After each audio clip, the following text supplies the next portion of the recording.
सबसे प्यारी है, माँ तू जग में न्यारी है। माँ तू सबसे प्यारी है, माँ तू जग में न्यारी है। अपने आंचल में रखना, अपने आंचल में रखना, हमें वरदानों से भरना। माँ तू सबसे प्यारी है, माँ तू जग में न्यारी है। माँ तू सबसे प्यारी है, माँ तू जग में न्यारी है। पिता, पुत्र और पवित्र आत्मा के नाम पर आमीन। आप सबों को जय यीशु। हम लोग रोसरी प्रार्थना के मनन चिंतन के समय पर बार बार ये कहते हैं, पहला भेद या पहला रहस्य, मिस्ट्री। क्या अर्थ है? रोजरी का मिस्ट्री क्यों कहते हैं, रहस्य कर करके क्यों कहते हैं?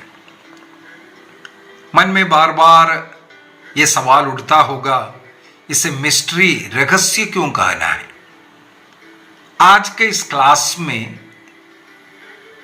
ईसा मसीह के उस मुक्ति कार्य का 20 जो मिस्ट्रीज हम लोग रोजरी में मनन चिंतन करते हैं, उसको मिस्ट्री या रहस्य या भेद क्यों कहते हैं, ये मिस्ट्री किससे कहते हैं, इस पर मनन चिंतन करेंगे। उसके लिए सबसे पहले, जैसे ये रहस्य हिंदी में हम लोग रहस्य कहते हैं, इंग्लिश में रहस्य के लिए 2 शब्द हमें मिलेगा। एक है सीक्रेट, दूसरा है मिस्ट्री।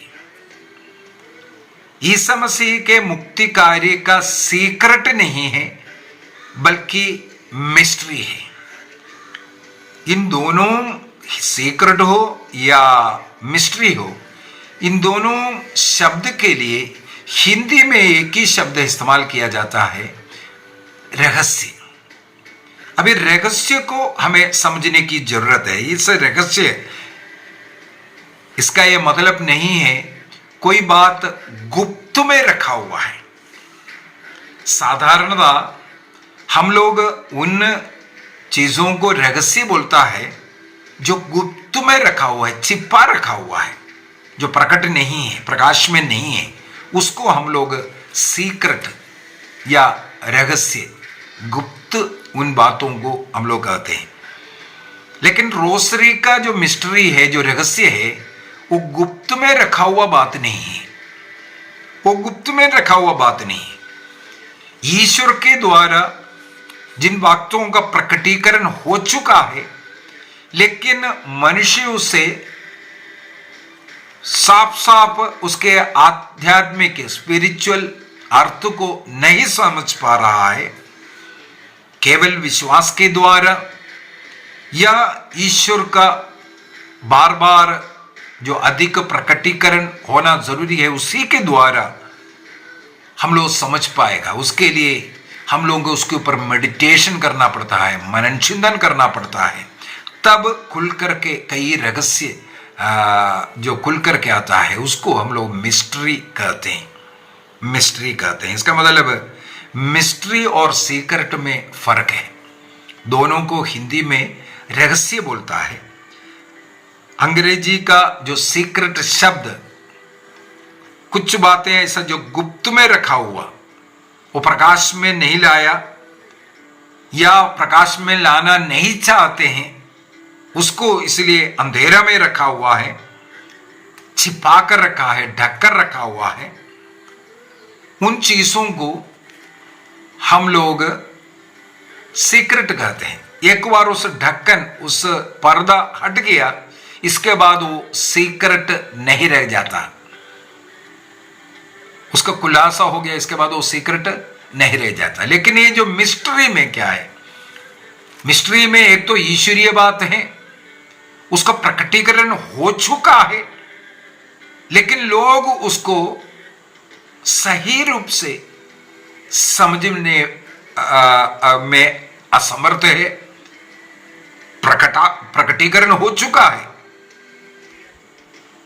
क्या बोलते हैं, पर्दा हटा हुआ है, लेकिन फिर भी उसमें कई जो रहस्य छिपा हुआ बातें हैं जिसको हम केवल विश्वास के द्वारा या ईश्वर के ही द्वारा प्रकटीकरण और करते हुए उसका खुलासा करने की जरूरत है। उन बातों को हम लोग जो हिंदी में मिस्ट्री जरूर कहते हैं, उसको अंग्रेजी में मिस्ट्री कहते हैं। इसलिए रोजरी का जो 20 भेद रहस्य, उनको मिस्ट्री कहते हैं। ईसा मसीह का मुक्ति कार्य में यह तो प्रकटीकरण हो चुका है, लेकिन उसका अर्थ आज भी खुलते जा रहे। इसी वजह से उन चीजों को हम लोग मिस्ट्री कहते हैं। कुछ एग्जाम्पल में लेना चाहता हूं बाइबल से। सबसे पहले ये एफेसियों का पत्र दिया है 3 वाक्य 3 और 4 में संत पौलुस इस विषय में लिखा है। एफेसियंस चैप्टर 3 वर्स 3 and 4, वहां पर लिखा है, उसने मुझ पर यह रहस्य प्रकट किया। पौलुस पर कुछ मिस्ट्री रहस्य प्रकट किया है करके बोलता है। क्या है? जिसका मैं संक्षिप्त विवरण ऊपर दे चुका हूं। इससे पहले उन लोगों ने पौलुस के द्वारा जो कुछ सिखाया उसके विषय में वो लोगों को समझ में नहीं आ रहा था। ईसा मसीह ने ऐसा क्यों किया, ईसा मसीह का जो प्रकटीकरण हुआ, उनको कष्ट पीड़ा क्यों सहन करना पड़ा, क्रूस पर मरना क्यों पड़ा, वो ईश्वर है, ईश्वर होकर के मनुष्य जैसे एक स्त्री के गर्भ में आना, गरीब घर में जन्म लेना, ये इसका क्या जरूरत है। ये सब बातों को हम लोग मिस्ट्री कहते हैं। उसको और सीखने की जरूरत है। जिसका मैं संक्षिप्त विवरण ऊपर दे चुका हूं करके बोल रहा है। इसके बाद है, उससे पढ़कर आप लोग जान सकते हैं कि मैं मसीह का रहस्य समझता हूं। ईसा मसीह ने जो चीजें रहस्य बातें इनके मन में जो प्रकट किया है, उसको संत पौलुस अपने पत्रों के द्वारा खुलासा करते हैं, बताकर देते हैं। एक और उदाहरण लेना चाहूंगा। कोलोसियों का पत्र अध्याय 1 वाक्य 25 से पढ़ने से और अच्छा है, थोड़ा 25 से 27 तक पढ़ लेते हैं। वहां पर बहुत ही सुंदर तरीके से लिखा है, मैं ईश्वर के विधान के अनुसार कलीसिया का सेवक बन गया हूं, जिससे मैं आप लोगों को ईश्वर का वह संदेश, वह रहस्य, देखो यहां पर ईश्वर का वह संदेश, वह रहस्य सुनाऊं। ये यहां पर जो लिखा हुआ है रहस्य, यही है मिस्ट्री, नॉट सीक्रेट। सीक्रेट नहीं, मिस्ट्री है। ईसा मसीह ने ऑलरेडी संसार में जीवन जी करके प्रकट किया हुआ है, लेकिन लोग उसको समझ में नहीं आया, लोगों को समझ में नहीं आया। उसको संत पौलुस में ईश्वर ने प्रकट किया, उसको वो समझाते हैं, सिखाते हैं। वह रहस्य क्या है? वाक्य 26 में लिखा है, वह रहस्य सुनाओ जो युगों तथा पीढ़ियों तक गुप्त रखा और अब उसे उसके संतों के लिए प्रकट किया गया है। पहले गुप्त था, पहले लोगों को समझ में नहीं आ रहा था, वो मिस्ट्री बन करके रहा हुआ था, लेकिन आज उसका खुलासा हो रहा है। अभी क्या है वो? ईश्वर ने उन्हें दिखलाना चाहा कि गैर यहूदियों में इस रहस्य की, इस मिस्ट्री की कितनी महिमामय समृद्धि है। वह रहस्य ये है, वह मिस्ट्री ये है कि मसीह आप लोगों के बीच में है। लो, ईश्वर हमारे बीच में है, इम्मानुएल। संत पौलुस के द्वारा इस रहस्य को यहूदी गैर यहूदियों के बीच में घोषणा करता हुआ। कई लोग ईसा मसीह को मरियम का बेटा, यूसुफ का बेटा, बड़ई का बेटा, नासरत का वो लड़का ऐसे ऐसा देख रहा था। उसमें अनेकों लोगों ने ये नहीं देखा ये ईश्वर है, ईश्वर का पुत्र है। इस प्रकार का रहस्य धीरे धीरे लोगों को समझाना, प्रकट करना, समझाने का ये जो कृपा संत पौलुस को जो ईश्वर ने दिया, उसको संत पौलुस कहते हैं उस मिस्ट्री, उस रहस्य को मेरे द्वारा खुलासा कर रहा है। कुरिन्थियों का पहला पत्र के पढ़ेंगे, वहां पर भी हमें मिलेगा। कुरिन्थियों का पहला पत्र अध्याय 2 के अंदर, 1 Corinthians chapter 2, 1 Corinthians chapter 2 verse 7 में डायरेक्ट जाता है। वहां पर संत पौलुस कहते हैं, हम ईश्वर की उस रहस्यमय प्रज्ञा और उद्देश्य की घोषणा करते हैं। कई रहस्य प्रकट तो हो गया, लेकिन मनुष्य समझ नहीं पाता है। इस कारण प्रभु नबियों को, सुसमाचार प्रचारकों को सुनता है, जो अब तक कुछ लोगों में गुप्त हैं, सब लोगों में नहीं, कुछ लोगों में गुप्त है, जिन्हें ईश्वर ने संसार की दृष्टि में पहले ही हमारी महिमा के लिए निश्चित किया था, और जिनको संसार के अधिपतियों में किसी ने नहीं जाना। बुद्धिमानी अनेकों लोग इस संसार में आए, लेकिन ये सत्य को जब तक ईश्वर प्रकट नहीं किया है और जिन लोगों में प्रकट कर उसे सिखाने का अनुमति नहीं दिया है, वो गुप्त ही रहा, वो मिस्ट्री ही रहा, मिस्ट्री रहा। उन मिस्ट्रियों को, उन रहस्यों को खुलासा करने के विषय में संत पौलुस लिखा है। उदाहरण के लिए पवित्र तृत्व, पवित्र तृत्व, यदि पुराना विधान को सही रूप से पढ़ करके जाएं, अनेकों जगहों पर हम लोगों को पवित्र तृत्व का झलक मिलता है, लेकिन पूरे बाइबल में ना पुराना विधान में ना नया विधान में पवित्र तृत्व कंसेप्ट, वो शब्द नहीं मिलेगा आपको, नहीं मिलेगा। यहां पर हम लोग देखते हैं पवित्र तृत्व नया विधान में भी। उदाहरण के लिए बपतिस्मा ले लो, ईसा मसीह के रूपांतरण के समय पर ले लो, पिता का आवाज सुन रहा है, पुत्र जमीन पर, पृथ्वी पर लोगों के बीच में, और पवित्र आत्मा बपतिस्मा के समय पर कपोत के रूप में आ रहा है, और रूपांतरण के समय पर बादल के रूप में है। तो अनेकों रूप में पवित्र आत्मा को हम लोग पवित्र बाइबल में देखते हैं, लेकिन ये पवित्र तृत्व का कंसेप्ट अनेकों लोगों को जो रास्ते से भटकाए भी है। मैंने पाषंडता का क्लास के अंदर इसको बोला था, होली ट्रिनिटी का वर्णन करते करते कई बाइबल पंडित भटक गया, गलत हो गया। कोई उसको एग्जाम्पल बोलने लगे, पिता सबसे पहले था, उसके बाद पुत्र आया, पुत्र वापस जाकर के पवित्र आत्मा आया, तीनों एक है।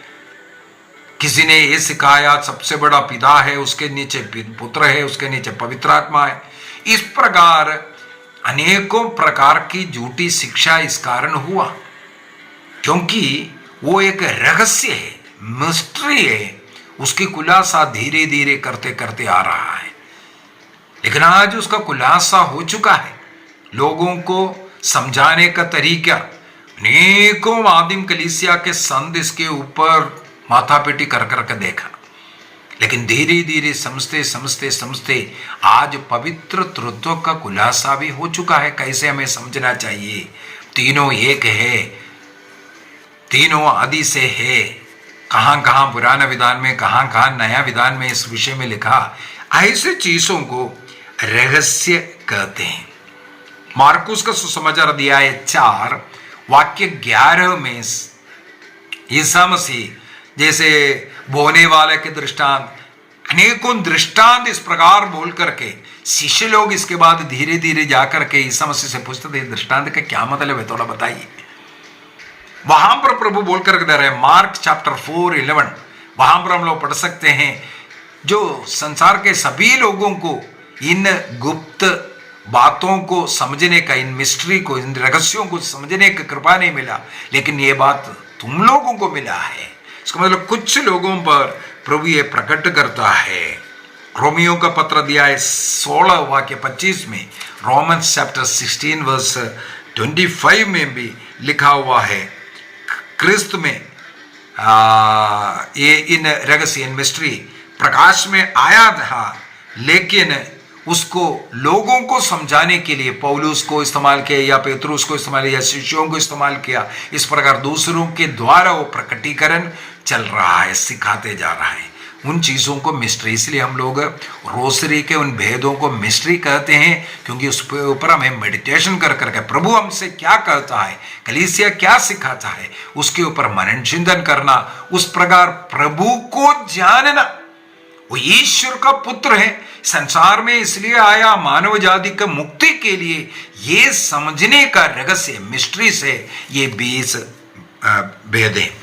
कैथोलिक कलीसिया का धर्म शिक्षा ग्रंथ कैटेकिज्म ऑफ कैथोलिक चर्च 2708 में 2708 के अंदर लिखा है, हमारे जो क्रिश्चियन प्रार्थनाएं, विशेषकर हमारे जो कैथोलिक चर्च का जो जितने भी लिटर्जिकल प्रेयर्स होता है, वो सारे प्रार्थना एक प्रकार से देखेंगे ईश्वर के जो वचनों का या बाइबल का मेडिटेशनल प्रार्थना मिलेगा, अर्थात क्रिस्त पर मनन चिंतन करने वाला प्रार्थना है।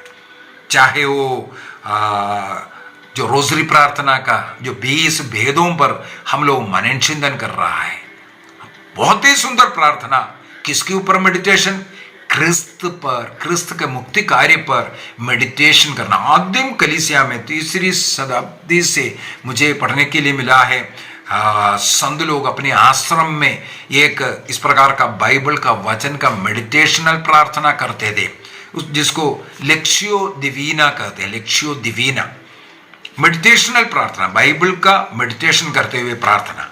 तो कैटेकिज्म ऑफ कैथोलिक चर्च 2708 में लिखा हुआ है, चाहे लेक्शियो डिवीना हो या रोजरी प्रार्थना हो या अन्य लिटर्जिकल प्रार्थना हो, ईसा मसीह के मुक्ति कार्यों पर मनन चिंतन करते हुए करने वाला प्रार्थना है। इसलिए हम लोगों को सत्य को ढूंढने के लिए इन भेदों पर मनन चिंतन करना, मेडिटेट करना, और उन मिस्ट्रीज, उन रहस्य हमारे ऊपर वो प्रकटीकरण करेगा, और उसके अनुसार जीने का कृपा शक्ति भी हम उसे प्राप्त कर सकते हैं। कैटेकिज्म ऑफ कैथोलिक चर्च 50 वहां पर लिखा है, ईश्वर ने सबसे पहले अपने को प्रकट किया, कई रूप में प्रकट किया, सृष्टि कर्म में हुए हो या अन्य जो कार्य, चाहे पुराना विधान हो चाहे नया विधान, ईश्वर का प्रकटीकरण हम वहां पर पाते हैं। और क्रिस्त में उन रहस्य, उन मिस्ट्रीज पूर्ण रूप से प्रकट होकर के हमें मिलता है क्रिस्त के द्वारा। इसका मतलब लास्ट प्रकटीकरण वहां पर होता हुआ। और कैथोलिक कलीसिया का धर्म शिक्षा ग्रंथ कैटेकिज्म 237 में 237 में लिखा है, पवित्र तत्व ट्रिनिटी वो एक मिस्ट्री है, उसको जब तक प्रकटीकरण नहीं होगा, खुलासा नहीं होगा, उसके ऊपर मनन चिंतन करते हुए दिन रात संत लोग उसके ऊपर मनन चिंतन किया। कई संतों का पूरा जीवन इस प्रकार उसका प्रकटीकरण के आग्रह में मनन चिंतन करते हुए रहा, और धीरे धीरे उस ट्रिनिटी का नए विधान के वचन के अनुसार ईसा मसीह में हम लोग उसको पाते भी हैं। तो यह है मिस्ट्री एंड सीक्रेट, रहस्य, और जो सीक्रेट वाला जो रहस्य, इसमें जो अंदर हम लोग ईश्वरीय बातों को, ईश्वरीय वचनों को जो मनन चिंतन करते हैं, ध्यान करते हैं, उससे जो मिलने वाला उस रहस्य को हम लोग मिस्ट्रीज कहते हैं। आइए हम अपनी आंखें बंद करें, प्रभु को धन्यवाद दें, अपने हृदय में, मन में बुलाइए। प्रभु की आत्मा हमें सब सत्य को जानने का शक्ति देगा, प्रदान करेगा। पवित्र आत्मा की कृपा अनुग्रह हम पर, हमारे परिवार पर रहे। जो कोई पवित्र रोसरी का इन मिस्ट्रियों पर मनन चिंतन करेंगे, मनन चिंतन करते हुए प्रार्थना करेंगे और उस प्रार्थना में किसी मतलब को समर्पित करेंगे, प्रभु उनकी प्रार्थना सुनकर उत्तर दे। जो कोई ईश्वर के इन रहस्यों पर मनन चिंतन करते हैं, ईश्वर का नजर में वो महान है, धन्य है, ईश्वरीय कृपाओं से वो भर जाएंगे।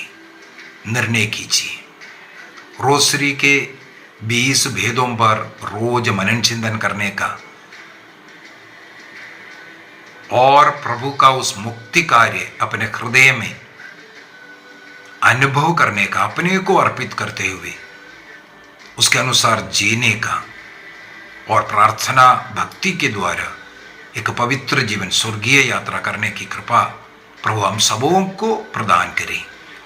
पिता, पुत्र और पवित्र आत्मा के नाम पर आमीन। आप सबों को जय यीशु।